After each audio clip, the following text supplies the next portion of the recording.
Yeah. We're live right on time. Thank you.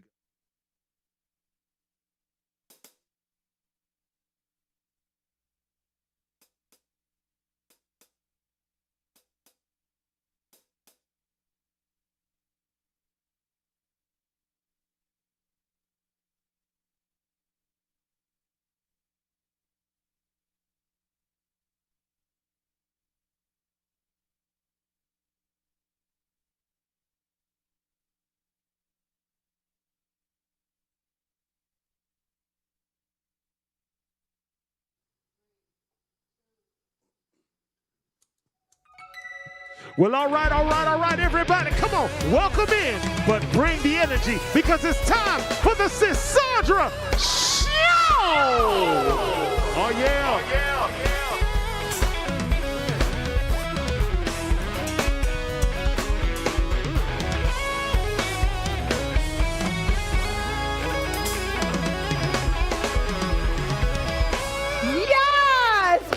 Hello and welcome to the Sisaundra Show, where we don't just talk about what's trending, we talk about what's pressing. Y'all go ahead and make some noise for my band, your band. It's ours because we share for the culture.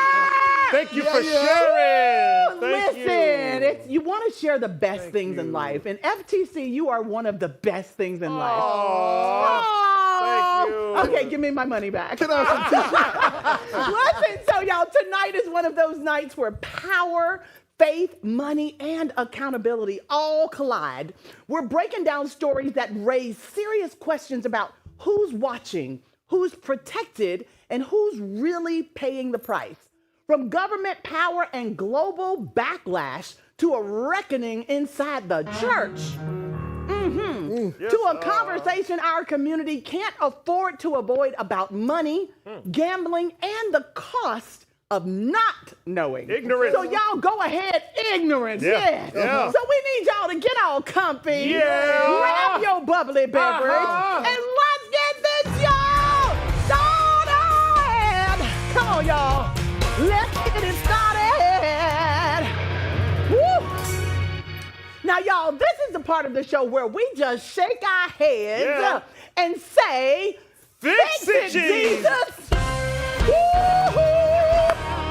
All right, family. So this one is serious. Bill and Hillary Clinton are being warned that they could face contempt of Congress if they don't testify in the Jeffrey Epstein investigation. Good. You heard me right. So the House Oversight Committee says they were subpoenaed, given extensions, and now the time is up.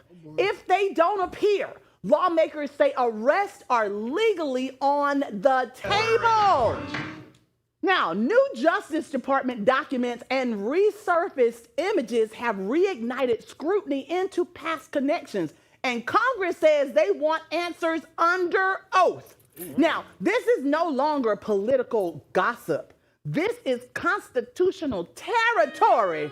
Uh-oh. Come on. We need you to just fix it, Jesus. Yes, sir. Come on now. My goodness. Oh, yeah. So this one should scare you just a little bit. ICE quietly dropped $28.7 billion on surveillance technology, facial recognition, location tracking, data scraping without a major public vote. Things that make you go, Now, there was no big announcement, no loud debate, just here it is. Advocates say that this shifts enforcement from targeted investigations to constant monitoring. And once that infrastructure exists, it doesn't just watch immigrants, y'all, it watches everyone. So, we just need you to do what, y'all? Fix it, Jesus. And God, please keep our eyes open. Now, finally, the world is speaking with their wallets. Over 16,800 fans have canceled their 2026 World Cup tickets, calling for a boycott of the United States. Why? Why? That's a good question. That's what I want to answer. Because people say they don't feel safe visiting America under aggressive immigration enforcement. I get it. Now, fans across Europe, Africa, South America, and Asia are saying this feels bigger than soccer. Yeah. It feels like fear. Now, FIFA, is that the way I say it? FIFA. FIFA, thank you. FIFA is now scrambling behind the scenes as cancellations keep climbing. Now, family, when a global celebration turns into global concern, that's a warning sign. And we just need you to do what? We need you to fix it, Jesus. Woo! They don't want to come to America. Coming to America used to be a thing. That's a good one. You got it. Stop it. All right, so let's move on to this next story. Y'all, one gospel legend, Yolanda Adams, the battle is not yours. Come on now. She's saying the church has to stop harming LGBTQ plus people and become a place of love, safety, and respect for all of God's children. Imagine that. Imagine that. At the same time, another church giant, Pastor Donnie McClurkin, is publicly denying serious sexual abuse allegations, calling the lawsuit false and financially motivated, and asking people to wait for the truth to come out in court. Here we go. Oh, yeah. Here we go again. Two powerful voices, two very different messages, one institution. Same house. It's the same house. That's God's house we're talking about. And both stories force the same question. What does accountability look like inside the church, and who is it really protecting? Not the vulnerable people. Not at all. Not at all. Now, let's talk about it, y'all. Woo. This is the blue news. Oh, yeah. Oh, come on. Oh, hey, y'all. Hey, sis. Yes, we're here. Now, I need y'all to hold up. This next one cuts deep. Let's make it clear. Now, the church been loud for generations, speaking sin and shame. But now, the spotlight's turning inward, calling out its name. How about time? Gospel royalty stepping up.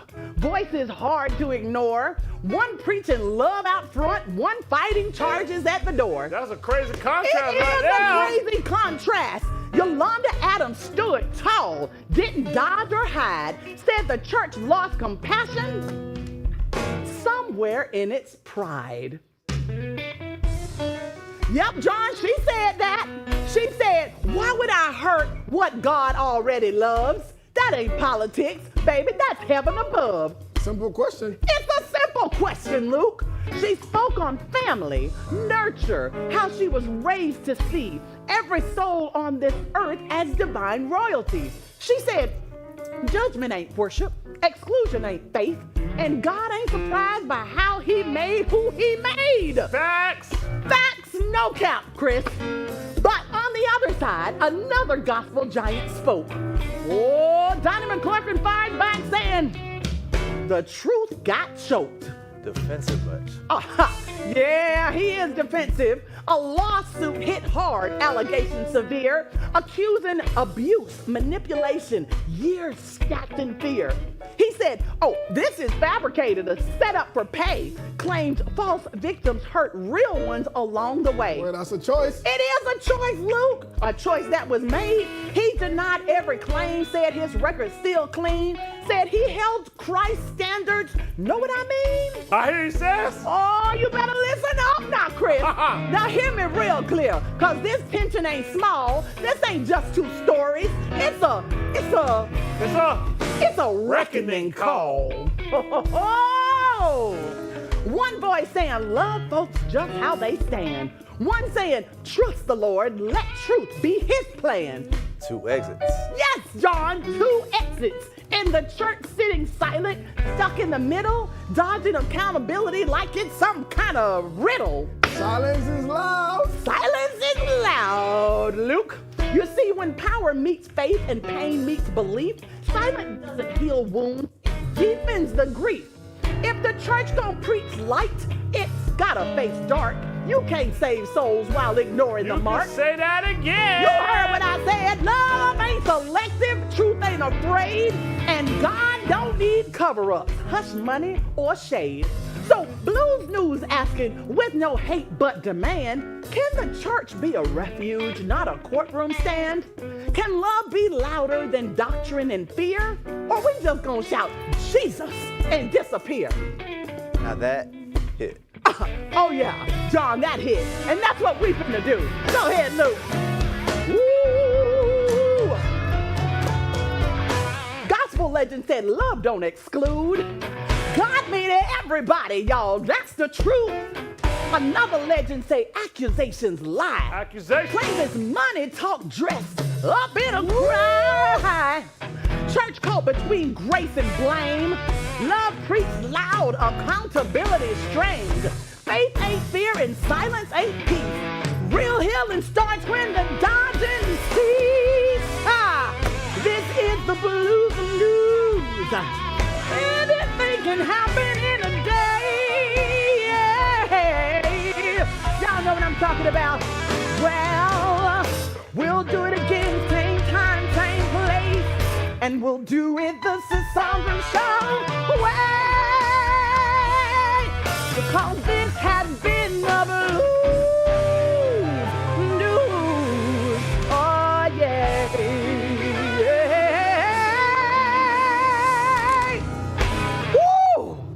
Woo! That was the Blues News.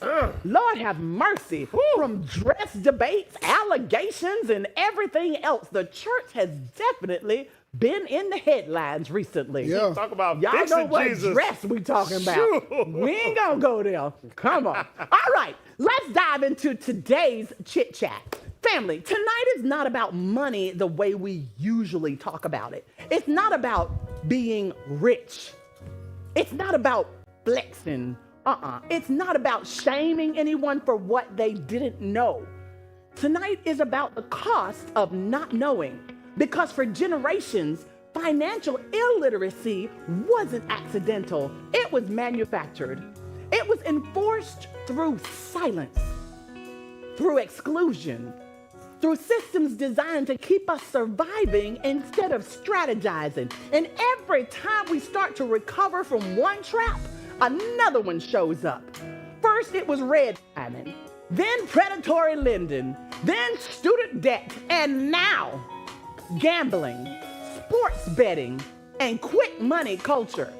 Marketed as fun, marketed as freedom, marketed as opportunity, but what looks like entertainment is actually engineering. And Gen Z is being targeted at a level that we've never seen before. Y'all, this isn't about bad choices. It's about missing information. It's about systems that profit when people don't know better. And tonight, we are sounding the alarm on what may be the next great financial setback if we don't intervene. And Lord knows we don't need no more financial setbacks. Family, please welcome economist, educator, and founder of the Black Business School, Dr. Boyce Watkins. Ooh, hey, Dr. Boyce. Oh, you gonna dance? How are you, sir? God bless you. Good to see you. Nice to meet you. Please have a seat. I'm wonderful. Well, hello and welcome to the show. Thank you for having me. You are so talented. Thank you so I was back much. there listening like, what? A very interesting way to get the news, right? Yes. Sing our news. Singing the news and singing the blues. Singing and the blues Sometimes news. the news is the blues. It is. I love that. Sometimes the news is the blues. Yes. That's why we call it the Blues News. Lord Jesus, fix it. Thank you. And Jesus fix it. I was paying attention. I love it. You were paying attention. Yes, ma'am. Listen, so now we just want to pay attention to you. You're Okay. doing amazing things. So when you look at Black financial history, how much damage has been done simply because people were never taught not because they were irresponsible? Think about it. When you're raised, I know in my household, I had a Southern Baptist kind of household. My daddy was a Vietnam veteran and a police officer, and my mother, she loved Jesus. Probably more than she loved my daddy. I think they had a competition going on, and so we were raised with a lot of hard work, personal responsibility, simple values, but I remember growing up, and when we talked about money. The first thing I heard about money was similar to what a lot of people hear, which is if you want some money, you got to get a job. Right. Yes. Never once was there a conversation that I heard about investing or owning the business and actually being the boss. I didn't even know what the boss was. I just knew if I go to Taco Bell and get a job, I deliver tacos, they pay me. Right. And so later on, I stumbled into money because I went to college and I didn't have any money. And they were like, well, what do you want to major in? And so I was 18. I had a newborn baby at 18. My freshman year of college, I had a baby, which was wild. That's a lot of responsibility. But it'll make you do the right things. Well, I was scared to death. Yes. I was scared. And I remember thinking, okay, I need some money. So they were like, well, what do you want to major in? I was like, well, I was like, what's finance? They said, well, that's money. I said, okay, I'm going to study that. Wow. Yeah, so I figured if I studied money, learned about money, somebody would pay me money to talk about money. And I just landed in it. Concept. Right, and so the more I started to explore that topic, Sisaundra, I started realizing how important it is and how capitalism, it's kind of got a pimpish kind of way of kind of controlling the masses. Elaborate. Yeah, a lot of people don't know that it's really working class people that do all the work so other people can get the money. Yes. That's why they call the job just over broke. The jobs don't, generational wealth. Generational wealth does not live at your job. It just doesn't, and also the working class people, they pay most of the taxes. People that have the LLCs, they write everything, they can write everything off. That's why the Trumps and people like that don't pay taxes. Working class people, they're going to take that money out of your check.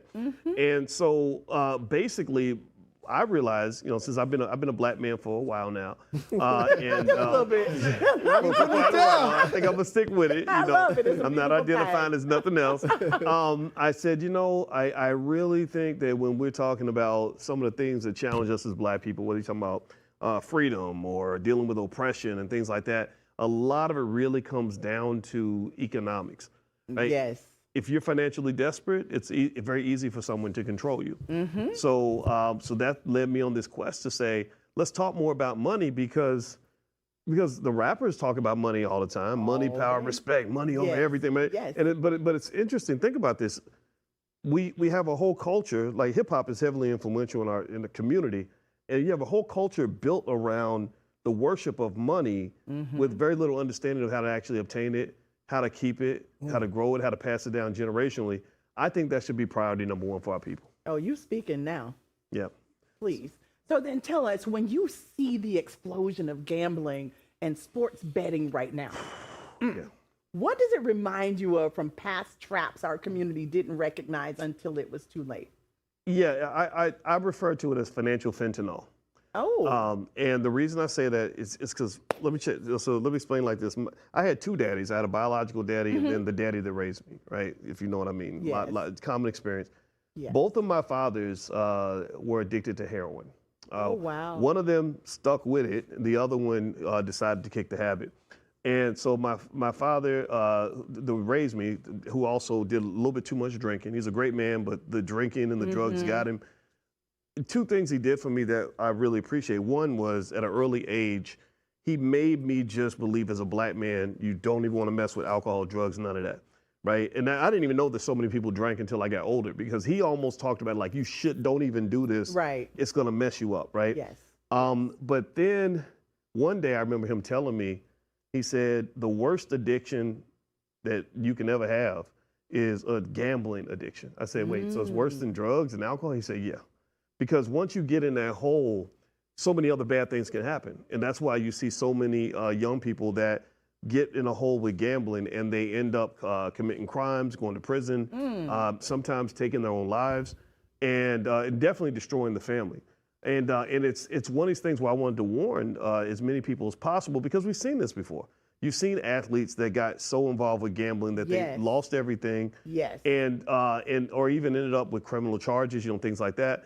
And so I think that with the NBA and the NFL, I don't understand exactly why they even think it makes sense to be promoting this stuff at sporting events.